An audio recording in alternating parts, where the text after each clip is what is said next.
វាមានទៅលើ candle COT ចូលរួមមួយទៀតអូខេតម្លៃមួយនេះគឺ the best មែនតើ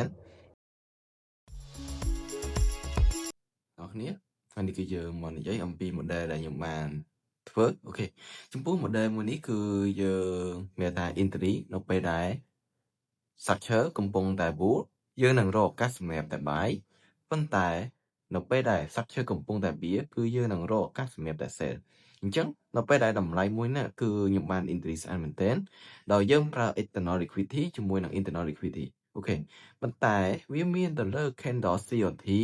ចូលរួមមួយទៀតអូខេតម្លៃមួយនេះគឺ the best មែនទែនអញ្ចឹងយើងទៅមើលតម្លៃ entry របស់គ្នាថាខ្ញុំ entry បែបម៉េចអីបែបម៉េចអូខេហើយខ្ញុំនឹងដាក់តម្លៃដែលខ្ញុំបាន entry ហ្នឹងនៅលើនឹងឲ្យអ្នកគ្នាមើលអូខេអញ្ចឹងយើងចូលទៅមើលអ្នកគ្នា let's go អូខេបច្ចុប្បន្នគឺថ្ងៃសុក្រម៉ោង 2:39 នាទីអញ្ចឹងគឺខ្ញុំរកឱកាស entry ផ្ដាច់ high អូខេនេះប៉ុន្តែមុនយើង entry មុននឹងយើង entry យើងទី1យើងសិក្សាអំពីអូខេចំណុចមួយនេះសិក្សាអំពីអូខេ IOL ឬក៏ candle COT អូខេ low and high តែបើយើងគិតអំពី internal ឬក៏ external គឺវាមានលទ្ធភាពមកផ្ដាច់ high នេះមួយទៀតអូខេអញ្ចឹងគឺខ្ញុំសុំលុបអានេះចោលទៅអូខេអញ្ចឹងគឺយើងប្រើមួយនេះហើយតម្លៃមួយហ្នឹងវាបានបង្កើតជា candle COT ហើយវាបាន confirm ជាមួយអ្នកអូខេ internal liquidity ឬក៏ fair value gap របស់យើងអញ្ចឹងនៅតម្លៃមួយហ្នឹងគឺអូខេខ្ញុំបាន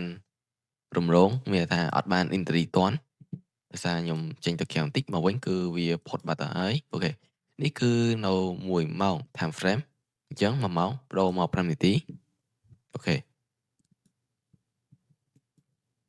អញ្ចឹងបើយើងមើលនៅក្នុង5នាទីអូខេយើងមានឱកាស entry ដោយ buy ពីតម្លៃមួយនេះមកដល់អូខេពីនេះមកដល់នេះប៉ុន្តែវាអត់បាន1 2អូខេអញ្ចឹងចំណុចមួយហ្នឹងវាជាបញ្ហាអញ្ចឹងគឺខ្ញុំសូមមានថាលទ្ធភាពហ្នឹងបើយក fair value gap គឺយើងនឹងប្រើ low time frame 1នាទីសម្រាប់ការ confirm buy ប៉ុន្តែបច្ចុប្បន្នបើវាអត់បានមកយកអូខេអត់បានមកយក fair value gap មានថាផ្សាររត់ចោលអូខេអញ្ចឹងយើងចូលមកមើល3នាទីដោយតម្លៃមួយហ្នឹងអូខេតម្លៃមួយហ្នឹងបើបែកនៅតម្លៃនេះអូខេតម្លៃដែលវាបានបំបែក structure ហ្នឹង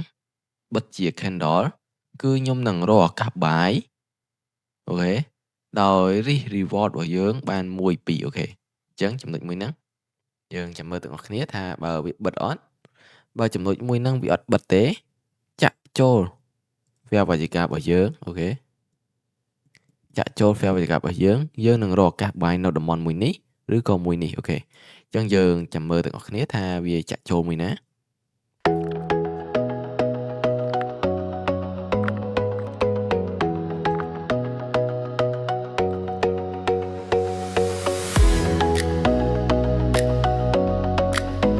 តែខ្ញុំសូមបញ្ជាក់បន្តិចចំពោះ goal ដែលខ្ញុំបានវិភាគនៅលើ trading view នេះគឺជា goal future អញ្ចឹងតម្លៃរបស់ goal future ឬក៏ goal spot គឺតម្លៃខុសគ្នាអញ្ចឹងអ្នកគ្នាឃើញតម្លៃដែលខ្ញុំ entry ឬក៏តម្លៃដែលខ្ញុំបានវិភាគគឺខុសគ្នាយ៉ាគឺវាត្រូវហើយដោយសារតម្លៃដែលខ្ញុំយកមកវិភាគនេះគឺជាតម្លៃចេញពី data របស់ CME អញ្ចឹងគឺវាខុសគ្នាមានថាតម្លៃ goal spot គឺតម្លៃបច្ចុប្បន្នតម្លៃ goal future គឺជាតម្លៃអនាគតអូខេអញ្ចឹងគឺវាខុសគ្នាអញ្ចឹងវីដេអូក្រោយគឺខ្ញុំនឹងបញ្ជាក់ថាហេតុអីបានខ្ញុំប្រើជាប្រភេទ goal future ដើម្បីវិភាគអញ្ចឹង